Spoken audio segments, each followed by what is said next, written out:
The first thing Amelia felt was the pounding in her head. It was a deep, rhythmic throbbing that seemed to shake her very bones. The second thing she noticed was the scent. It was a mixture of expensive cologne and something floral, like night-blooming jasmine. It was unfamiliar. It was wrong. She slowly opened her eyes. Sunlight streamed through a gap in heavy, velvet curtains, painting a single bright stripe across an impossibly lavish room. The ceiling was high, adorned with intricate moldings. The furniture was dark, polished wood that gleamed with care. This was not her budget hotel room on the outskirts of Las Vegas. This was a palace. Amelia sat up, pulling the impossibly soft silk sheets with her. A wave of dizziness washed over her, and she squeezed her eyes shut. She tried to remember. The last thing she could recall was the neon glare of the casino floor, the sad, lonely feeling of losing the last of her money that was meant to save her family's bakery. She remembered sitting at a small, quiet bar, ordering a simple glass of water, her head in her hands, tears threatening to fall. Then, nothing. A complete and total blank. Her heart began to hammer against her ribs. This was not right. She looked down at herself. She was wearing a beautiful white silk slip dress. It was not hers. Her gaze fell upon her left hand, which was resting on the pristine white duvet, and her breath caught in her throat. On her ring finger, a diamond glittered with a cold, unforgiving fire.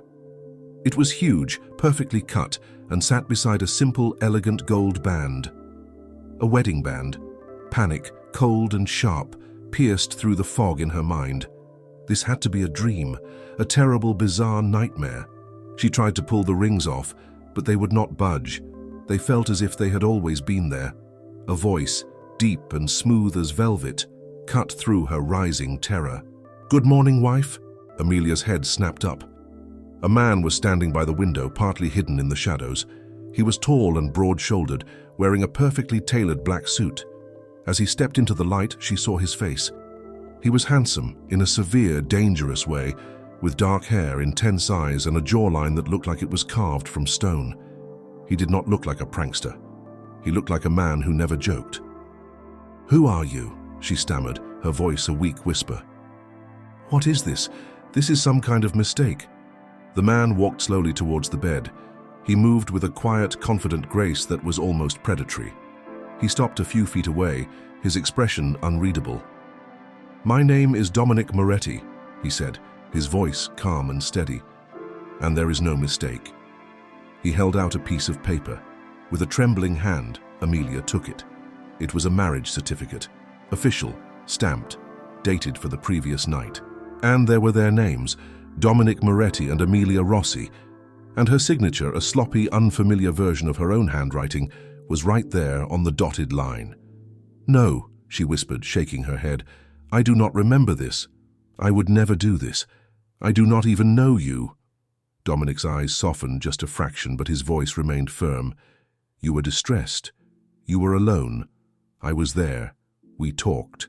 One thing led to another." He gestured around the opulent suite. "And now you are here. You are my wife." "I want to leave," Amelia said, finding a sliver of courage. She threw the sheets aside and stood up, her legs wobbly. "That is not possible," he said simply. She looked towards the grand double doors of the suite, and for the first time she saw them.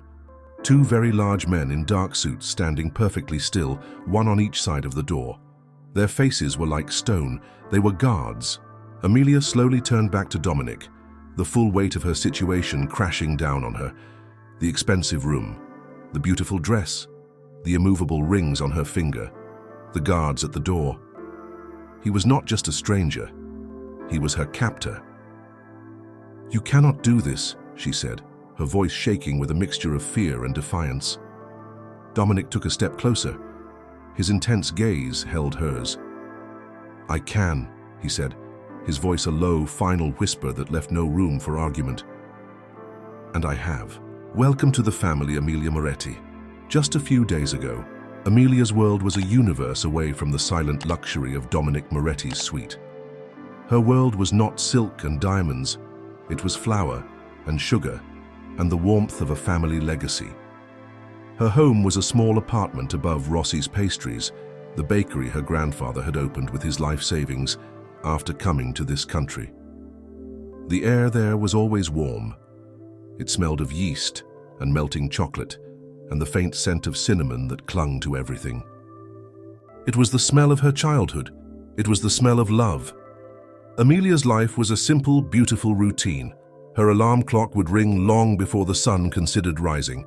She would slip into the quiet, dark bakery downstairs. Her hands, often dusted in flour, knew the familiar and comforting rhythm of kneading dough.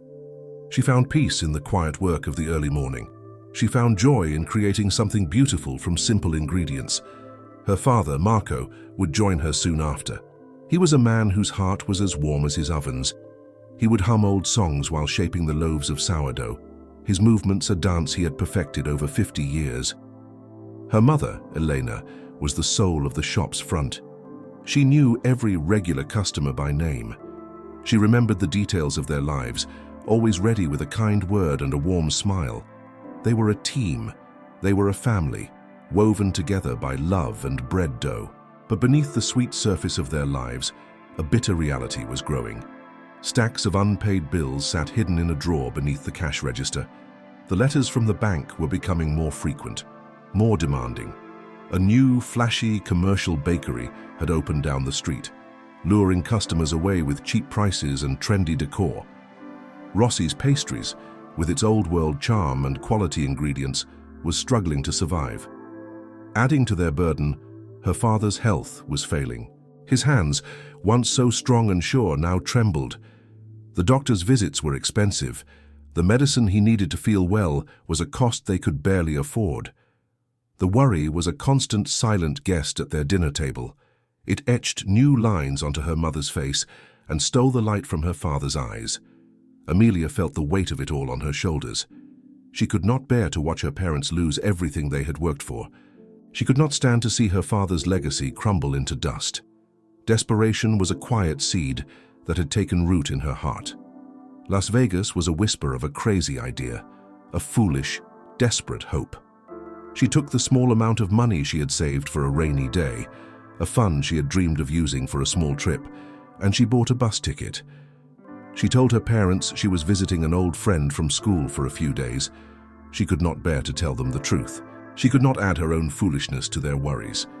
She went to Las Vegas with a prayer on her lips. She thought, with the blind hope of the truly desperate, that maybe she could win just enough to pay the bank for another month, just enough to buy her father's medicine. She was not a gambler, she was a daughter trying to save her family. And in the cold, indifferent glare of the casino lights, she had lost everything in a matter of hours. That was the memory she went to the bar with. The crushing, suffocating feeling of total failure. The last thing she remembered was the shame. The gilded cage of the hotel suite quickly began to feel smaller. The air grew thick with unspoken tension. Panic gave way to a cold, simmering anger inside Amelia. This man, this stranger, spoke of their marriage as if it were a business merger. She was not a person to him. She was an asset he had acquired. "Why?" she asked, her voice stronger than she expected. "Why me? Out of all the people in this city, why did you choose me?" Dominic turned away from the window, his face a mask of calm indifference. "Because you were perfect," he said, his voice even. "You have no significant connections. You are from a small town. You were in a desperate situation. You were vulnerable, and you would not be missed by anyone who could cause me problems." Each word was a calculated blow. He had not seen a woman in pain at that bar. He had seen an opportunity, a solution to a problem she could not yet understand. "This is not a marriage," he continued, walking closer. "It is an arrangement, a contract. You will have everything you could ever desire, a beautiful home, exquisite clothes, financial security beyond your wildest dreams. In return, you will perform a role." "A role?" Amelia repeated, the word tasting like poison. "You will be Mrs. Moretti. In public, you will be seen with me. You will be gracious, you will be devoted. You will smile for the cameras and be the perfect loving wife. Behind closed doors, we will live separate lives. You will have your privacy, and I will have mine." The humiliation was a physical thing, a heat that rushed to her cheeks. She was to be a prop, a doll for him to display. "And what if I refuse?" she challenged. For the first time, a flicker of something hard and dangerous appeared in his eyes. "Refusal is not an option," he said softly. "I do not like complications, Amelia, and I always protect my interests. I am aware of your family's financial difficulties, the debt on your bakery, your father's medical bills." He paused, letting the weight of his words settle in the air between them. "Cooperate and all of that disappears. I will consider it a wedding gift. Your family will be safe. Their dreams will be secure. Defy me, and you risk losing far more than just your freedom." The threat was clear. He would not harm them, not directly. But he would allow their world to collapse, and she would be powerless to stop it. He was using her love for her family as the bars of her cage. An hour later, they left the hotel. The world seemed to bow before Dominic Moretti. The hotel staff did not meet his eyes. A path cleared for them through the bustling lobby. Outside, a fleet of sleek black cars waited. The doors were opened by silent men in dark suits. As she slid into the plush leather interior of the car, she felt the last piece of her old life slip away. Inside the car, Dominic made a phone call. He spoke in low, clipped tones. When he was finished, he handed the phone to her. "It is your mother," he said. Her heart leapt. With a trembling hand, she took the phone. "Mama?" "Amelia, my darling, we just got the most incredible news." Her mother's voice was overflowing with a joy Amelia had not heard in years. "A man called from the International Culinary Guild. He said you have won a prestigious baking apprenticeship in Italy. For a whole year, all expenses paid. Can you believe it? And Amelia, he said the guild wants to invest in the bakery, to preserve its heritage. They paid off all our debts." Her mother was crying now, tears of pure, unadulterated happiness. Amelia looked at Dominic. His face was unreadable, his eyes fixed on the road ahead. He had orchestrated everything. He had given her parents the miracle she had so desperately prayed for, and in doing so, he had sealed her fate. How could she tell them the truth? How could she snatch this joy away from them? She could not. "I am so happy for you, Mama," she whispered into the phone, tears of her own streaming down her face. They were tears of sorrow, of loss, of a sacrifice no one would ever understand. He had not just trapped her, he had trapped her with a perfect, beautiful lie. The black car moved with a silent, deadly efficiency through the city streets. It finally passed through a set of immense wrought iron gates and swept up a long, winding driveway. The place Amelia would now call home was not a house. It was a fortress, a sprawling, modern mansion of glass and steel and dark stone that seemed to have risen from the earth itself. It was breathtakingly beautiful and terrifyingly cold. It was a monument to power and secrets. As she stepped out of the car, the silence was the first thing she noticed. It was a heavy, unnatural quiet.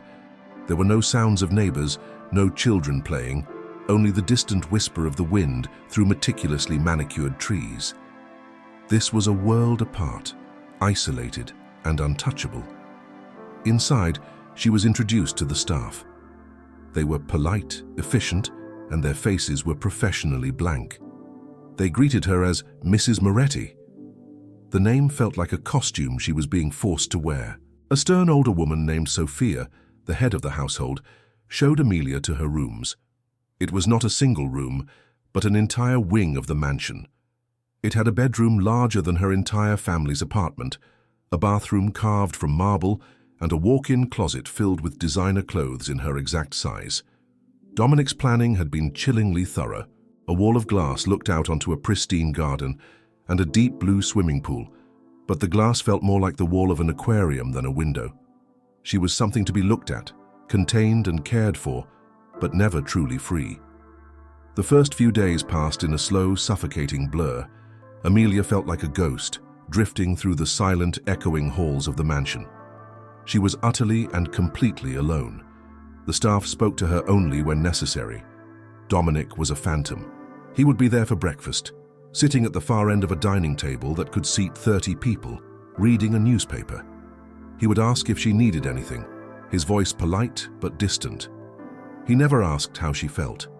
They were two strangers sharing a very large, very quiet prison. Her identity felt like it was dissolving. She was not Amelia Rossi, the baker's daughter, anymore. That girl's hands were soft now, no longer calloused from work. That girl's purpose to help her family had been twisted into this strange, passive existence. She would look in the mirror at the woman wearing expensive silk loungewear and not recognize the lost and empty eyes staring back. She tried once to reclaim a piece of herself. She found her way to the kitchen. It was a magnificent industrial-grade space of stainless steel and gleaming copper pots. The scent of her childhood was absent. It smelled only of clean metal. She thought that if she could just bake something, if she could feel the familiar weight of dough in her hands, she might feel real again. She had just started gathering ingredients when Sophia, the housekeeper, appeared silently in the doorway. "Mrs. Moretti," Sophia said, her voice gentle but firm, "you do not need to trouble yourself with such things. The chef will prepare anything you desire." Sophia's words were polite, but the message was clear. This was not her kitchen. This was not her home. She had no role here. She was a guest with no departure date. The first true test of her new role came a week later. Dominic informed her, not asked her, that they would be attending a charity gala. It was her public debut as Mrs. Moretti. A team of stylists descended upon her suite, transforming her into a stranger. They painted her face, sculpted her hair, and poured her into a breathtaking sapphire blue gown. They clipped a necklace of heavy, cold diamonds around her neck. At the gala, she clung to Dominic's arm, a smile frozen on her face. The room was a sea of powerful people. Their smiles did not reach their eyes. Their laughter sounded sharp, like breaking glass. Dominic was a king in his element, navigating the treacherous currents of this world with ease. He would whisper names in her ear, and she would smile and nod. He guided her with a firm, constant pressure on the small of her back, a silent command to stand straighter, to smile wider. She was a puppet, and he was the master puppeteer, pulling every string. Back in her silent, opulent wing of the mansion that night, she carefully removed the diamond necklace. She took off the beautiful gown. She scrubbed the makeup from her face. She looked at her reflection in the vast mirror. The girl from the bakery was gone. In her place was a pale, frightened woman in a gilded cage. She was surrounded by a fortune in jewels and silk, but she had never felt so poor or so profoundly lost in her entire life. The weeks that followed the gala bled into one another, each day a perfect, polished copy of the last. Amelia lived in a state of suspended animation. The beautiful food prepared by the chef tasted like ash in her mouth. The luxurious silk sheets felt like chains at night. She would spend hours staring out at the flawless, empty garden, feeling a profound and deep loneliness that seemed to seep into her bones. The despair was a constant companion, a heavy cloak she could not take off. She was fading, becoming a pale reflection of the vibrant girl she once was. The turning point, the moment that shattered her passive acceptance, came on a quiet Tuesday afternoon. Dominic was working from his home office, a room she was implicitly forbidden from entering. As she passed by the slightly ajar door, she heard voices. It was Dominic and two other men. Their words were low and cold. They were not discussing violence or crime, but something far more chilling. They spoke of a small, family-run shipping company. They talked about engineered delays, cancelled contracts, and strategic pressure. They were planning, with surgical precision, to ruin a man they had never met, all to acquire his business for a fraction of its worth. They spoke of this family's livelihood as if it were a piece on a chessboard. Later that evening, as they sat in their customary silence at opposite ends of the long dining table, Amelia could not hold back. The words tumbled out, a quiet, trembling rush. "That company you were talking about today," she began, her eyes fixed on her plate. "The one you are planning to take over. They have a family. They have employees, people who depend on them. Does that mean nothing to you?" Dominic slowly placed his fork down. He looked at her, and his eyes were not angry, but dangerously cold. The indifference was gone, replaced by a focused intensity that made her skin crawl. "We are not going to discuss my business," he said, his voice low and final. "But it is not just business," she insisted, her own voice rising with a desperate need to find a flicker of humanity in him. "It is people's lives. You are destroying them." He stood up, his chair scraping silently against the marble floor. He walked to her end of the table and looked down at her. "You will never mention what you hear in this house again," he said, his voice barely a whisper, yet it carried more menace than a shout. "This world has rules, Amelia. The first rule is that you see nothing and you hear nothing. Your ignorance is your protection. My protection of you depends on it. Do not be careless again." He left her alone in the vast, silent room. His words echoed in the emptiness. It was not just a warning, it was a confirmation of her deepest fear. She was not just a prisoner, she was a silent accomplice.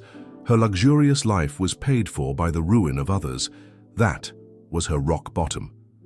The moment she felt her own soul begin to tarnish, she fled the dining room and found herself in the one place in the mansion that did not feel entirely his: the library. It was an old room, filled with the scent of leather and aging paper. It was the only room that felt like it had a soul.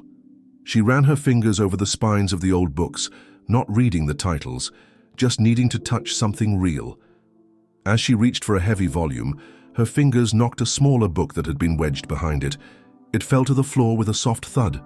It was a simple, worn leather journal with no title on its cover. Curiosity overriding her despair, she picked it up and opened it. The handwriting inside was elegant, feminine, and slightly faded. The first entry was dated 30 years ago. "I arrived at this house today," it read. "It is a fortress of silence. My husband is a powerful man, but a stranger to me. I fear I will disappear in these grand, empty rooms." Amelia's heart stopped. She read on, devouring the words.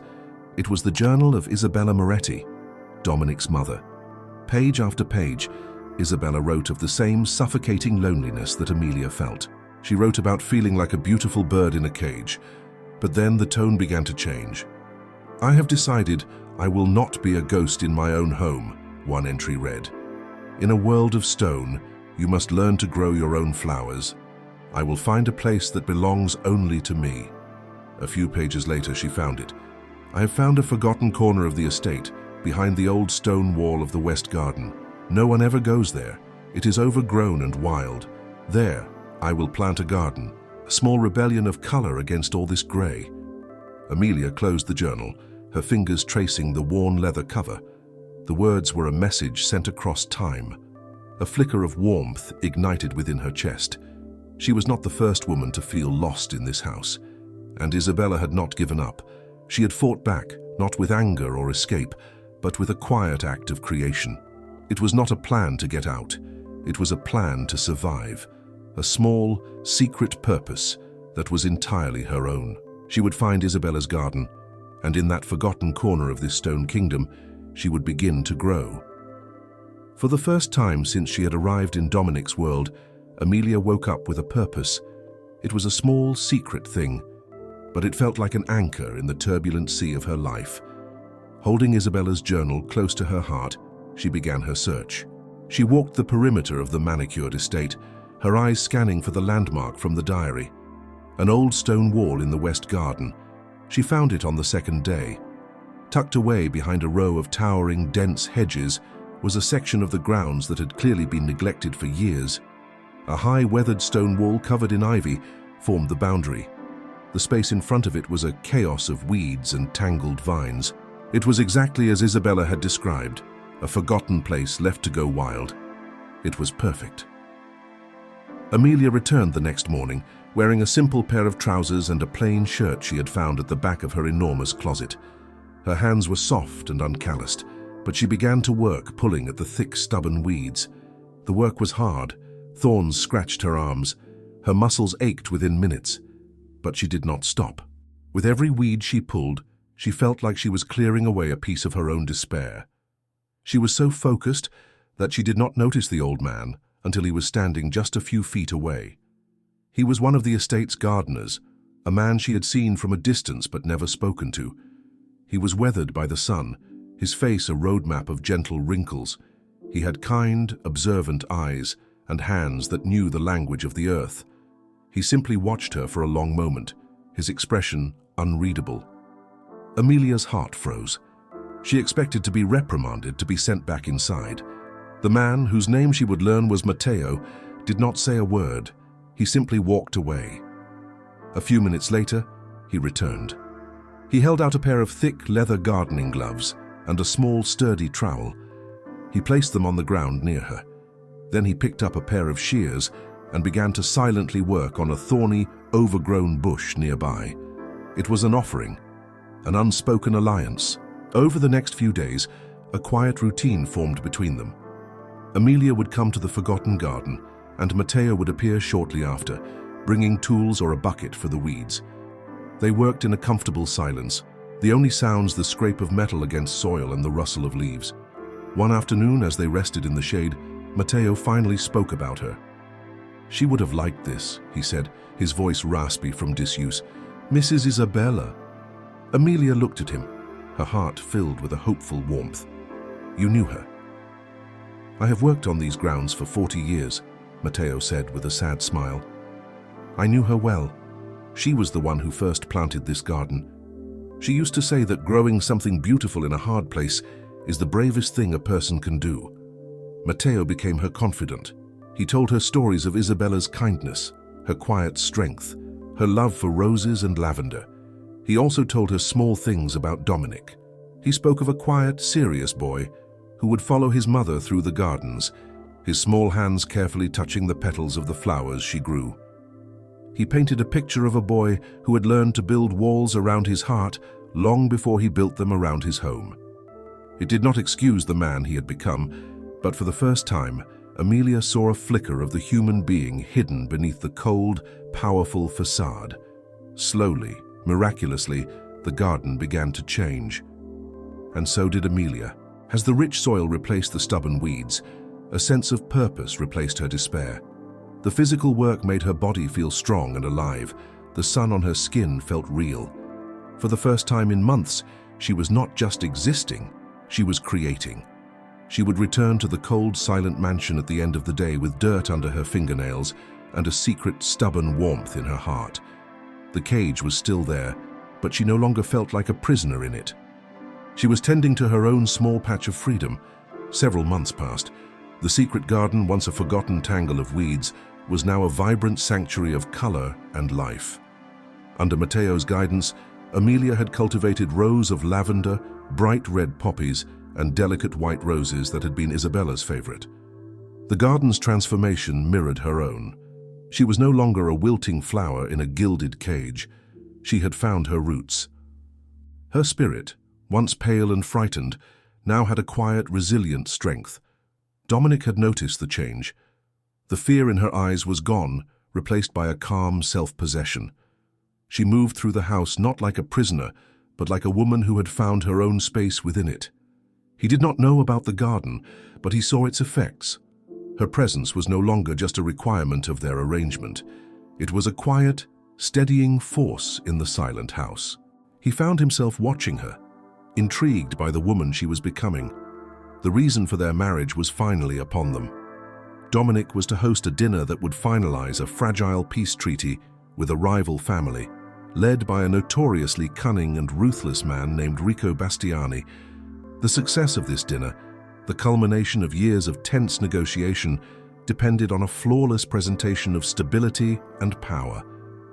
Amelia's role as the perfect wife was more crucial than ever. The evening was electric with tension. Bastiani arrived with his sons, their smiles thin and their eyes sharp, missing nothing.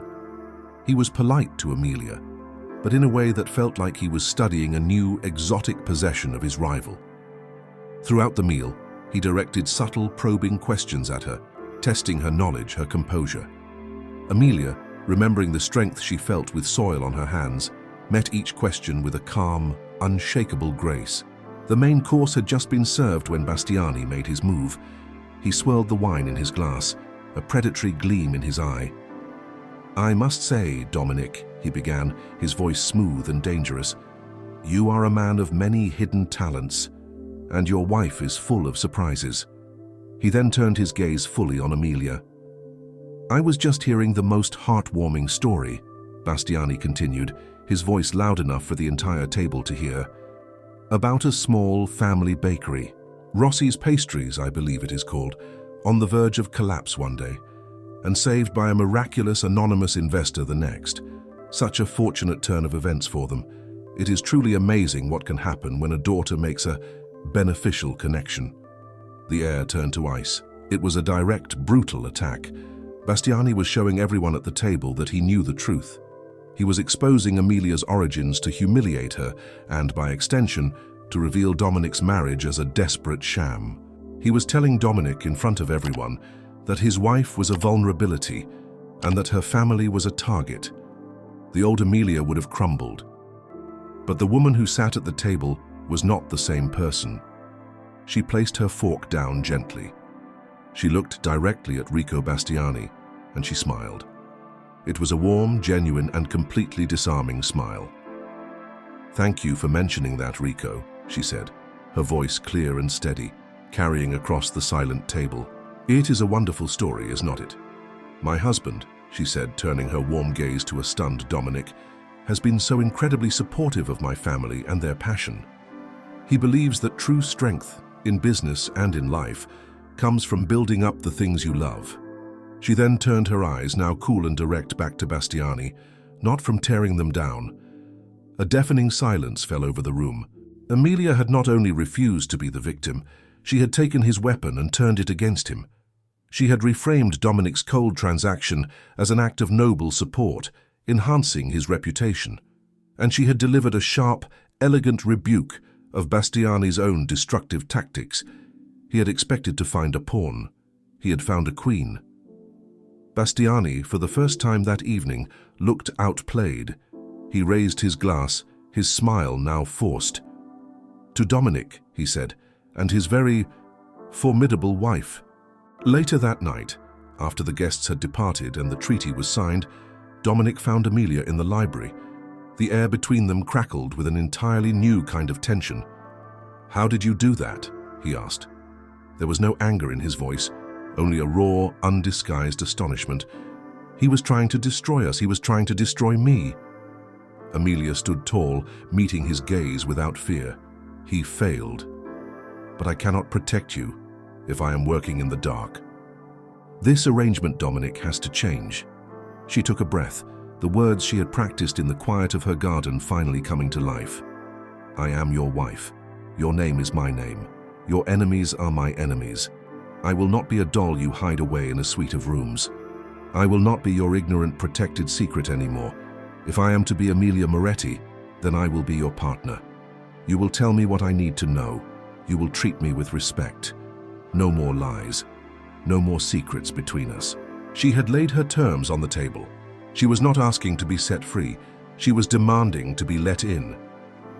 Dominic stared at her, truly seeing her for the first time, not as the desperate girl from the casino, not as a convenient solution to his problem. He saw the woman of immense strength and courage who had faced down his most dangerous rival and won. He saw a partner. A slow, small smile touched his lips, a genuine expression that transformed his severe face. "All right, Amelia Moretti," he said, his voice quiet with a newfound respect. "A partnership." The word partnership changed everything. The immense, silent mansion began to feel less like a prison and more like a shared space. The long, polished dining table was abandoned. They began to take their morning coffee together in the library, surrounded by the wisdom of old books. Dominic started to talk. At first, it was about the legitimate aspects of his businesses. He spoke of shipping routes, investments, and the complex politics of his world. He did not ask for her advice, but he watched her as he spoke, gauging her reactions. Amelia listened. She possessed a simple, human-centered logic that his world of power and strategy lacked. When he spoke of crushing a small competitor, she asked about the families who depended on it. She suggested a different path, not weakness, but a different kind of strength. "Why destroy them?" she asked one morning, "when you could invest in them? Loyalty is stronger than fear, Dominic." He was skeptical at first, but he tried it. He followed her advice and offered a partnership to the smaller company instead of ruining them. The result was a fiercely loyal and profitable new asset. He began to see that the compassion he had mistaken for weakness in her was actually a profound form of wisdom. Amelia was not just his wife, she was becoming his most trusted counsel. Enrico Bastiani, however, could not accept his defeat. Humiliated and furious, he broke the treaty. He made a series of reckless, aggressive moves, expecting Dominic to retaliate with the old methods of violence and force. He was trying to provoke a war. But Dominic, guided by Amelia's quiet influence, chose a different path. He did not send men with guns. He sent accountants and lawyers. He used Bastiani's own greed against him, uncovering a web of fraud and corruption within his rival's empire. An anonymous tip to federal investigators was all it took. The news of Bastiani's downfall came not with a bang, but with a newspaper headline. His assets were frozen. His partners deserted him. His empire, built on fear and intimidation, crumbled from the inside out, collapsing under the weight of its own corruption. That evening, Dominic found Amelia in the garden. It was the first time he had ever set foot in her sanctuary. The sun was setting, casting a golden glow over the vibrant rows of flowers. "Bastiani is finished," he said quietly. "It is over." Amelia turned to him, her hands covered in soil. "What will happen to him?" "He will face justice," Dominic replied. "The legal kind. Your way was better. It was cleaner. It left no blood, only consequences for his own actions." He looked at her, his eyes filled with an emotion she had never seen there before. Genuine, unreserved admiration. "You were right. Loyalty is stronger than fear." His gaze fell to the worn leather journal she had placed on a stone bench. He recognized it immediately. "My mother's," he said, his voice soft with memory. "She is the one who showed me the way," Amelia confessed. "Her words made me feel less alone." Dominic took a hesitant step further into the garden, his polished shoes out of place on the soft earth. "She would have loved what you have done here," he said, his voice thick with emotion. "She always tried to bring life into this place. After she was gone, I let the flowers die." He looked from the garden to Amelia's face. "I built this fortress to keep the world out. I filled it with silence and shadows. But you, Amelia, you brought the light back inside." He reached out, his hand gently covering hers. It was a simple, profound gesture. In the quiet of the garden his mother had started, and the woman he had married had rebuilt, they stood together, not as captor and prisoner, not as partners in a contract, but as two people who had found an unexpected home in each other. 2 years later, the mansion was unrecognizable, not in its structure of stone and glass, but in its soul. The fortress, once a bastion of oppressive silence, was now filled with the music of a life being lived. Laughter could sometimes be heard echoing from the halls. The scent of fresh bread and pastries often drifted from the kitchen, where Amelia had taught the chef her family's most treasured recipes. The house was no longer a cage, it was a home. The garden, her secret sanctuary, was now the heart of that home. It had expanded, a testament to the love and care poured into it. It was where she and Dominic spent their evenings, leaving the shadows of his business world behind, to step into a space of peace and life. Matteo, now a cherished member of their unconventional family, oversaw all the grounds with a proud, happy twinkle in his eye. The partnership between Amelia and Dominic had blossomed into a deep and profound love. He had taught her about strength and survival in a dangerous world. She had taught him about compassion, forgiveness, and the quiet power of kindness. He still ran his empire, but he did so with a newfound wisdom, guided by her moral compass. He was still a king, but she had taught him how to be a good one. There was one last secret to put to rest, one lie to undo. On a warm summer afternoon, they drove to a small, charming house in the countryside that Dominic had bought for her parents, a place for them to rest and retire peacefully. Marco and Elena Rossi greeted them with hugs, their faces free from the lines of worry that had once been so deeply etched there. They sat on the porch, and Dominic, holding Amelia's hand, told them a version of the truth. He spoke of meeting Amelia at a time when they were both lost. He spoke of his impulsiveness, of a whirlwind marriage born from a desperate fear of losing her. He apologized for the deception of the apprenticeship explaining that he wanted to lift their burdens without alarming them, so that Amelia could be free to start her new life without worry.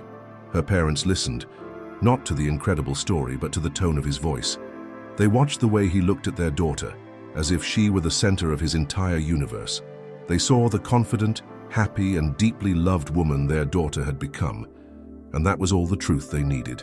There were tears, and then there was forgiveness, and finally a joyful acceptance that brought their family circle together, whole and healed. That evening, back in their garden as the sun set, Amelia leaned her head on Dominic's shoulder. The sky was painted in soft shades of pink and gold. "Who would have thought," she whispered, "that the worst, most terrifying night of my life could have led to all of this?" Dominic turned and gently kissed her forehead. "It was the luckiest night of my life," he said, his voice filled with a sincere, quiet wonder. "I just did not know it then. I went to Las Vegas looking for a simple solution to a problem, and instead I found everything. They were not a fairy tale. Their beginning was a story of fear, of secrets, of a forced arrangement, but they had built on that broken foundation. They had grown something real and something beautiful in the hardest of places. And in their quiet, extraordinary world, surrounded by the flowers that had taught them how to live, they had found their peace. What an incredible journey of love, resilience, and the power of the human heart to find light in the most unexpected of places." Amelia and Dominic's story reminds us that sometimes our greatest challenges can lead us to our most beautiful destinations. It is a testament to the idea that true partnership is not about finding a perfect person, but about building a perfect love in an imperfect world. We are so grateful that you joined us for this story today. Now, we would love to hear from you. What did you think of Amelia's transformation from a frightened, lonely girl into a strong and confident woman? Do you believe that a person can truly change, as Dominic did, when they find the right reason? Let us know your thoughts in the comments section below. Every story is a conversation, and your voice is an essential part of it. Tell us which moment in this tale touched your heart the most. Was it the quiet alliance with Matteo? Was it the powerful moment at the dinner table? Or was it the final, peaceful scene in the garden? Sharing your perspective helps our community of story lovers to grow and connect. If this story of unexpected love and quiet strength moved you, we would be so appreciative if you would show your support by giving this video a thumbs up. A simple like is a powerful way to let us know that our stories are reaching you, and it helps us to continue creating more content just like this. And if you are new to our channel, and you believe in the power of stories to inspire and uplift the human spirit, we would be honored if you would subscribe and click the notification bell. By doing so, you become a part of our growing family, and you will never miss another tale of hope, resilience, and the extraordinary journeys of life. Thank you for spending your time with us. We hope this story brought a little warmth and hope to your day. Until we meet again in the next story, take care, and remember that even in the hardest of places, something beautiful can always grow.